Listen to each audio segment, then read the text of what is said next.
Good evening, everyone. Thank you so much for joining us tonight for the International Rescue Committee's 2020 Refugee Film Festival. I'm Donna Duvin, and I'm the Executive Director with the IRC in San Diego. This is the 12th year of the film festival, but the very first time it's been presented through the magic of technology. We're excited to be able to take this event online and to share refugee stories with you while we all stay safe in the comfort of our own homes. This event is in partnership with MOPA, the Museum of Photographic Arts, and we want to thank our friends at the museum for working with us on this event. Before we get started, I'd also like to thank the Otto Family Foundation, who have been our partners on this event since the very beginning. The foundation generously underwrites all of our expenses each year so that 100% of your ticket purchase will go to support the IRC in San Diego's COVID-19 response. We're pleased to present tonight Torn Apart as the final documentary feature of the IRC's Refugee Film Festival. So without further ado, I would like to introduce you tonight to Ellen Goosenberg Kent, Director of Torn Apart, Separated at the Border, where Ellen joins us from Manhattan in the comfort of her home tonight. Ellen is Hi. multi-award winning filmmaker whose work over 25 years has illuminated the courage of ordinary people in extraordinary circumstances. Her most recent film, Torn Apart, Separated at the Border, is currently streaming on all of HBO's platforms. In addition, her film, Crisis Hotline, Veterans Press One, won the 2015 Oscar for Best Short Subject Documentary. It was part of a trilogy of films for HBO about the hidden wounds of war, including War Torn, which won the Television Academy Honors and premiered at the Pentagon, and the Emmy-nominated Alive Day Memories, Home from Iraq. Welcome, Ellen. We're so glad to have you joining us tonight. Thanks, Donna, and thanks to the IRC for inviting us and for including the film. Great.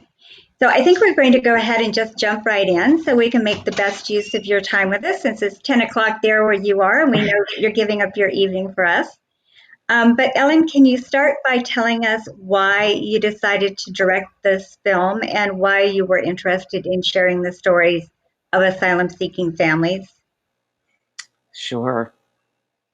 It was the summer of 2018.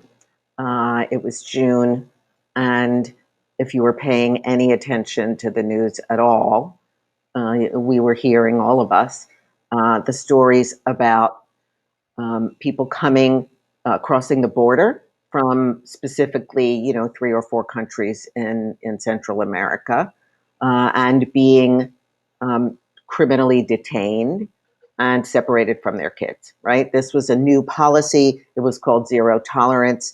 And it just seemed to me unbelievably cruel. And I just, one of the things about being a documentary filmmaker, if you work on a lot of subjects, is that you kind of retain your capacity for outrage. And so, I was really curious whether it was just us laymen who were feeling this, or whether or not people who actually were steeped in this field were, thought that there was something, way out of the ordinary and much darker than what had happened previously. And so as I was trying to figure out whether there was any way in the world I was going to be able to get access, HBO called and said, "We've got to do something about this. Are you interested?" And I said, "Absolutely. And give me a week to make some phone calls and see whether or not I can even get a story," because I didn't know how I would do that, right? I mean, these families, and they wanted separated families, were all in detention, right? Or the kids were in facilities separated from their parents. I couldn't figure out how I was going to get access. So it became clear after, I don't know, scores of phone calls, like scores of phone calls to pro bono lawyers whose names I got from other people and from the newspapers, that maybe there might be a couple of families who would, be able to understand what the request was and actually participate without being endangered. And so I said, I got to get out of New York. And there were really two epicenters, right? They were both in Texas. One was in McAllen and one was in El Paso. And I chose El Paso because it seemed to me that I might have some better luck there with my contacts. And that's sort of, it was a story that could not be ignored. It had to be told. Well, we're so glad that you were able to capture the essence of the trauma that many people went through in trying to cross the border, in wanting to care for their families and protect them and provide them some safety. Here in San Diego, we've been quite involved with serving asylum seekers since 2016 in particular, and we work with families every day who are still crossing the border looking for that opportunity and in harm's way. So we're very grateful for the story that you've told. Uh, what actually inspired you to share the stories of the particular women that you ended up filming, and how did you go about choosing them, or did the situation choose you? Well, it's sort of, I would say it was a combination of amazing luck and a lot of hard work. So, I would say that, you know, this was not a film where you could have a long list of requirements for participation. But what was clear was that I wanted to find people who were still separated from their kids. I wanted to find women whose stories were different. So, Vilma experienced domestic violence, which is incredibly common, and it's not, prosecuted in her country, and particularly in the kind of rural areas where she is. And Maria had a young son who she couldn't protect. Her husband had been killed. Some of her relatives had been killed. They were in hiding. And she absolutely knew that when he got older, she was going to lose him and that they might not even live to see that day. And so they were really different stories. And how I found them was because they were represented by extraordinarily tenacious and determined lawyers who were working pro bono.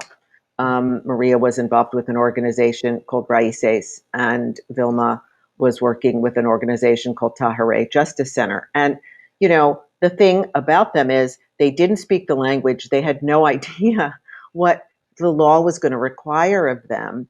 But there were lawyers looking for people to represent, right? So lawyers were going into these detention facilities offering their services. And these women somehow had the wherewithal to say, I need you, and to figure out how to communicate with them and talk about what it was that they needed. And so, while many lawyers said there's absolutely no way it's safe for our clients to participate, these lawyers said, well, you have to meet them and you have to talk to them because we don't want them to feel any sense of obligation. These are the concerns that we have, but you must go. And so I snuck into I snuck into the facility where Vilma was. I won't say how, but I managed to be able to get in there on a visiting day and spoke to her. Now, I didn't go alone. I went with my co-producer, who is a Spanish speaker, whose mother is from Mexico. There's no way that I could have had a conversation with her. I mean, the amazing thing about her, she was in prison. I'm sorry. She was in detention so long, she had learned Spanish. It wasn't even her first language. She spoke Oh my. Maya, a dialect. So she Mm-hmm. was so smart that she had learned Spanish so she could communicate. Anyway, we were convinced that she was prepared to do it. She knew that there were many, many mothers who were still going to be left behind when and if she ever got out. And she wanted to be helpful to them. But there were some conditions, and the conditions had to do with protecting where exactly she was, et cetera, her last name and stuff. With Maria, there was a kind of mass, she was released around the time of the deadline. Mm. Um, and so with lots and lots of other families, and was willing to do this also because she wanted to be of service to other families with very similar conditions, right? And so I met her the day she was released, and they were both incredibly compelling. Even though we didn't speak each other's language, my Spanish from high school is not really any good anymore. Although I tried to quick study, but they were amazingly strong and courageous and able to tell their stories, expressive, and they were going to make this work, right? I mean, I had no idea what to expect. I really Yeah, did. yeah. I think you really helped us to better understand what motivated them to participate. It really did take extraordinary courage on their part, great vulnerability on their part, and even the vulnerability of their children to allow this story to be told. And so when you were capturing that story and working with the women in particular, were there additional protections or precautions that you needed to take in order to both protect their safety and protect your own safety, perhaps, in shooting this film? Um, Yep, but I wasn't worried about my safety. I mean, theirs was so much more important. And, it wasn't just their safety. There was concern about whether or not their participation in a documentary might sway the courts unfavorably. Mm-hmm. Um, but really, what started to happen was that, people were languishing. And without some attention paid, without some light shined on their case. I mean, I don't think that Vilma ever would have gotten out. I don't know how much longer they would have held her there. Yeah. But it was because her lawyers finally decided to mount a media campaign, and I was involved with her case for months before that, and they were Mm. very back and forth about, well, did she have to go on camera? Maybe she shouldn't go on camera. But once they ran out of options through the legal system and decided to put, her case on CNN and in the New York Times, it was, I mean, at that point, she had decided to take the risk of exposure. And she chose to move to a part of the country to be with family that would Mm. protect her Mm-hmm. because she had a lot of other options. There were sponsors willing to take her. There were people in other parts of the country who were willing to take them in, but she didn't feel safe because she didn't have someone, there that understood what she was up against and knew how to take those precautions. Her brother was somebody who himself was here, seeking asylum, and he had a very good understanding of what was going on in this country and how to deal with raids and things like that. So, it was I couldn't say exactly where they were, right? You have a state. We Yeah. could, like Georgia or New Jersey, but beyond that, and not to show what their house looks like or their address. We didn't use their last names. And also, honestly, they were traumatized and their kids were traumatized. And there's something called, trauma informed therapy, but also there's, a way that I'd learned by working with war veterans who had post traumatic stress and very severe injuries. And I learned about how to talk in a way that wouldn't re-traumatize them. And I took my cues from them a lot. We were, luckily I always had someone on the set, and sometimes everyone on the set was Latino or Latina, and so they were able to sort of help me with the nuances. You know what? Let's move on right now. Yeah. Let's not delve any further into this right now. And so, I was able to sort of take care of them a bit when I was with them. That's wonderful. That certainly has been our experience as well. Again, we continue to serve a good number of asylum seekers here in San Diego County who are staying here in the area, and we know that the trauma that they've experienced is not something that they oftentimes leave behind. And for that matter, oftentimes the very violence that chased them out of their home country is something that they're not completely free of, even once they get to this country. Right. So I can appreciate the nuances of working through that with people who have been, so violently exposed before they even tell their story. One of our viewers has asked a very, very interesting question that I would love to get your take on, which is, why does ICE have different standards in the courts in different states? Do you have a sense of the politics around that, or what plays into that? Yeah, I do to some degree. And the answer is, why do they? Because we don't have an immigration policy in this country that is, uniform in any way. And ICE has almost complete discretion as to how long they want to keep somebody in a facility, right? But they're not the courts, okay? So the courts are a separate matter, and the courts are, different by state.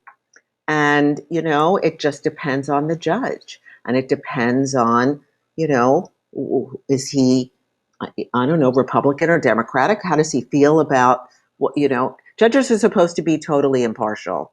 And that doesn't mean that judges don't, uh, honestly, have a leaning in one way or another. I mean, what else would explain why, Georgia has a 2% asylum acceptance rate and New York has an 80%? Uh, it's wildly different based on where you are, which is also true of the criminal justice system, right? States have different laws. They have different sentencing requirements. I mean, the immigration system is even less comprehensible. It is just a mess. And so, if they had all the choices in the world, they could go to a state that generally has a great record for granting asylum, right? But they don't have all the choices in the world. They have very few, if any, choices. They have no money. And, they don't necessarily have people who want to take them in, and they can't afford to, rent places. And so, very much it depends on who's able to help them. And the resources are thin. So it is an unfortunate reality, right? That both of those systems, have a lot of discretion and can do what they want. So, in the case of the two women that were filmed and the mothers, how did things end up for them? Were they granted asylum, and how are they doing today? Do you follow them at all to know how they're doing? I do. And they have not, well, all of the cases are delayed. So Maria had her first, what they call calendar hearing. So all that means is you show up and you say, yeah, I still want to seek asylum, right? Or whatever it is that you do. It's pro forma. Maybe the judge explains what's going to be needed to prove the case, and then they give you a continuance. These continuances routinely can take a year or more. So getting your first hearing still means you are going to be in limbo for many, many months to come. Because there's such a backlog, there was already a 900,000 case backlog in the immigration courts. Vilma's case isn't even coming up until early 2021. And given what's happened now because of COVID and the slowdown of the ability to see cases, who knows? And so all of them are living in absolute limbo. They have lawyers. They call them. And they call me, and they're stressed out all the time. And what can we say except try to live your life and continue being the incredible mother that you are. And and their work permits are delayed, and so they're still cleaning houses. Like Maria had an accounting degree. She's cleaning houses, except she's not cleaning houses because you can't clean houses right now. Vilma is working in these fields collecting like these pine needles to create the kind of bales that are used in agriculture. And it's the only job you can get without documentation. You can't work on a regular farm because she doesn't have any papers. And so she basically works for somebody who sneaks her in, excuse me, and pays her whatever. And, they live hand to mouth. So, we're all, I don't always do this, but how do you just let people like that go? So, we're all still trying to get them clothing, get them, things that they need, because they just can't afford to buy it on their own. Yeah. I think a lot of people don't realize too, they're fortunate perhaps in that they do have family that they can stay with, but a lot of folks don't have that ability as well. And as you said, it's a long time before they're able to work legally, and that's a lot of time to be hanging on without any support whatsoever. From the country that you've come to for your safety. Ellen, can you talk about any unexpected outcomes from this experience for you? Were you surprised in any way by anything that happened that went against your expectations for what the project would look like? It's hard, I think, when you start a documentary to know how it's going to end. Were there any surprises for you in meeting your expectations or surprising you in some way?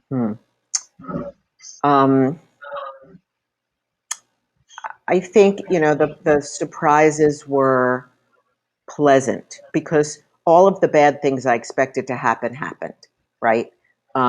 Months went by and we didn't know when Vilma was going to get out. And so we didn't know how we were going to tell her story, or even if we could tell her story in time for our delivery deadline. And so we were filming other stories in the meantime, but none of them were as good.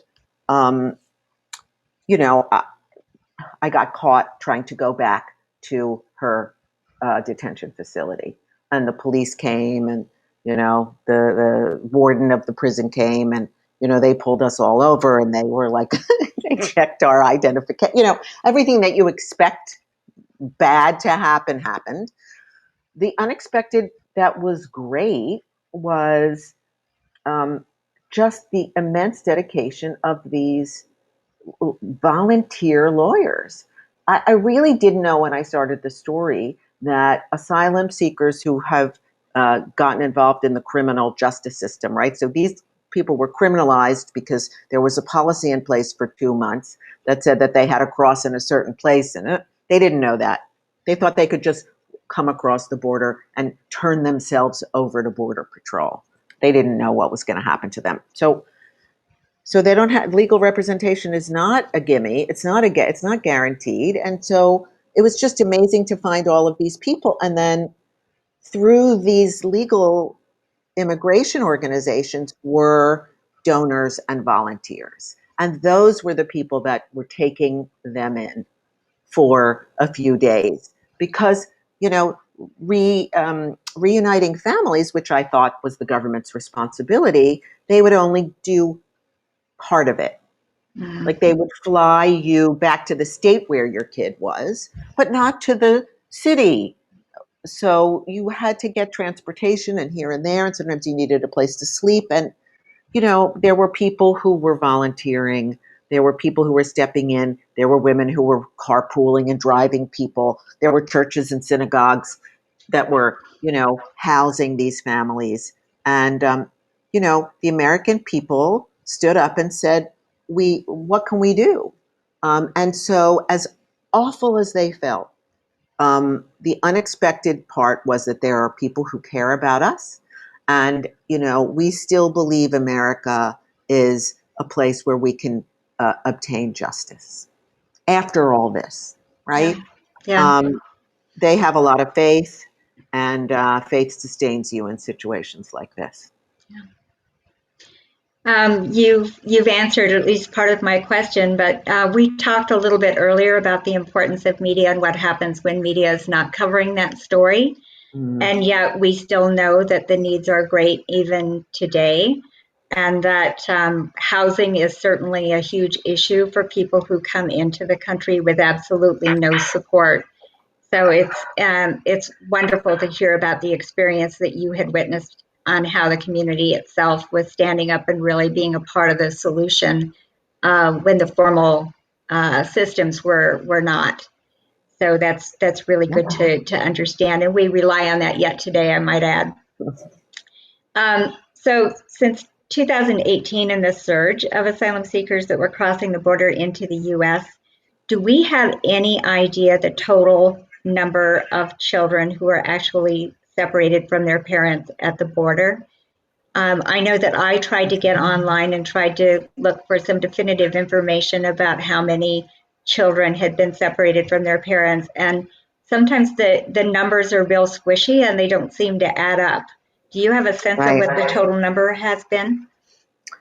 Well, I rely a lot on the ACLU, and I rely on them because they have, a super dedicated team of people headed by legal who um, battle in the courts all the time against our policies and the changes in our policies, and you know, uh, I mean, everything from family separation to the forced deportation of some of these moms and dads who signed papers that they didn't know that they were signing and found themselves on planes sent home. So, in order to bring their legal cases, they need to have numbers and they can't rely on the government's numbers. And so they have, done a tremendous amount of research on their own. So this is what it looks like.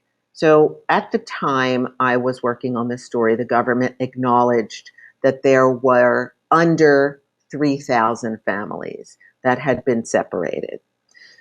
What the ACLU discovered was that there were 2,500 additional families separated before zero tolerance was officially announced, and there were 1,100 children who were separated after the courts told them to stop in the summer of 2018. So that's, now 3,000 plus another 3,600.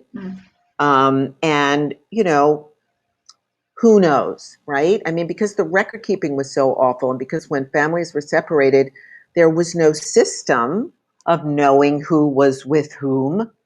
This was the other reason that I felt I had to do this story. I mean, separating families is outrageous enough, but not to bother keeping good records of where a child is being taken, and to send a child somewhere across the country without knowing where their parent is.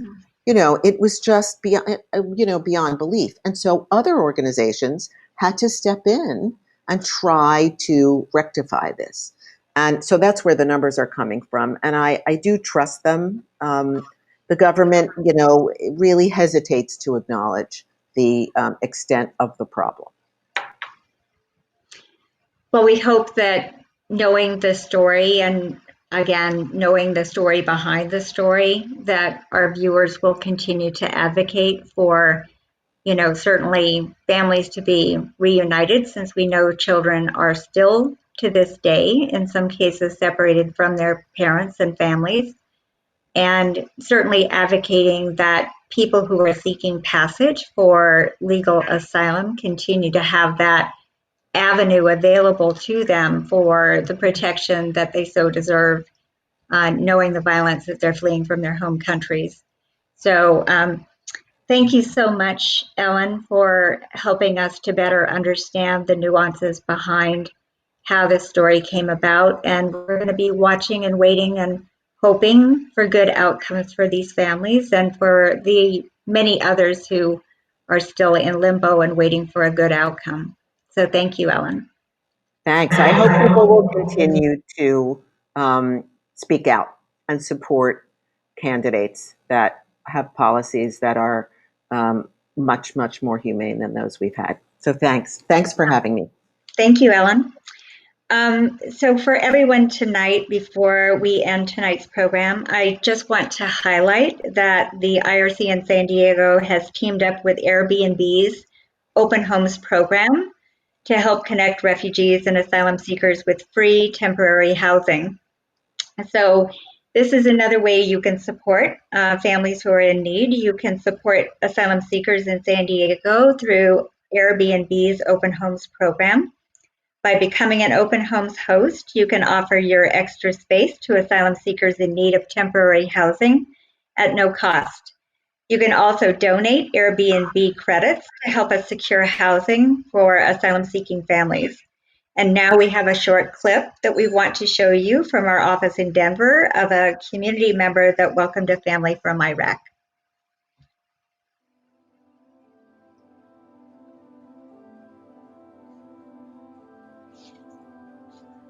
Some of the most significant experiences in my life have been things that I never planned to do. Hosting is an example of that.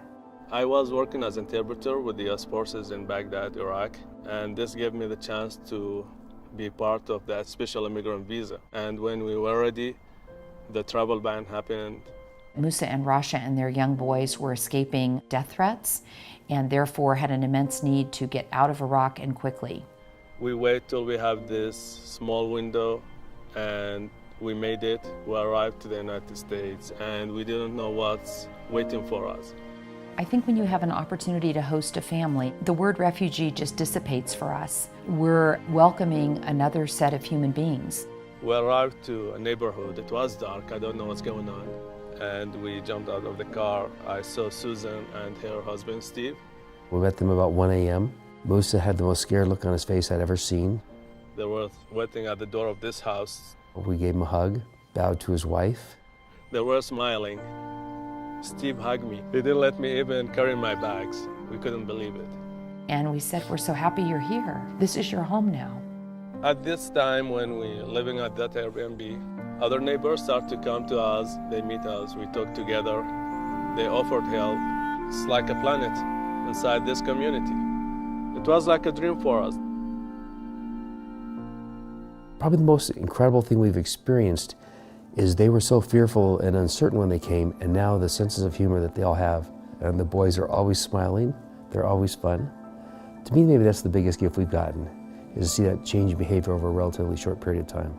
These people start like just a friendship, and now we feel we have a big family here, really. Like, I'm not worried about anything. I have a family. Some of them just like my brothers. The minute you engage with the person that you once perceived as a stranger, you realize that people are just people. And the commonality that we have is far greater than the differences. And that human condition of a natural desire to get to know people is, I think, the greatest opportunity a host has.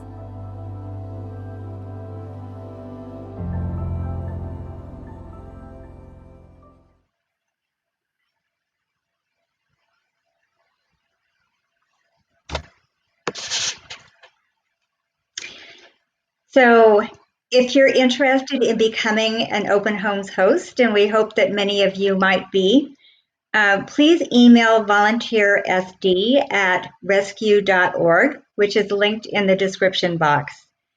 That ends our program for this week and for this year. A special thanks to Ellen for joining us tonight and for sharing this really important film with all of us. And thanks to all of you for joining us virtually for the IRC's Refugee Film Festival. We hope to see everyone again next year. Thank you.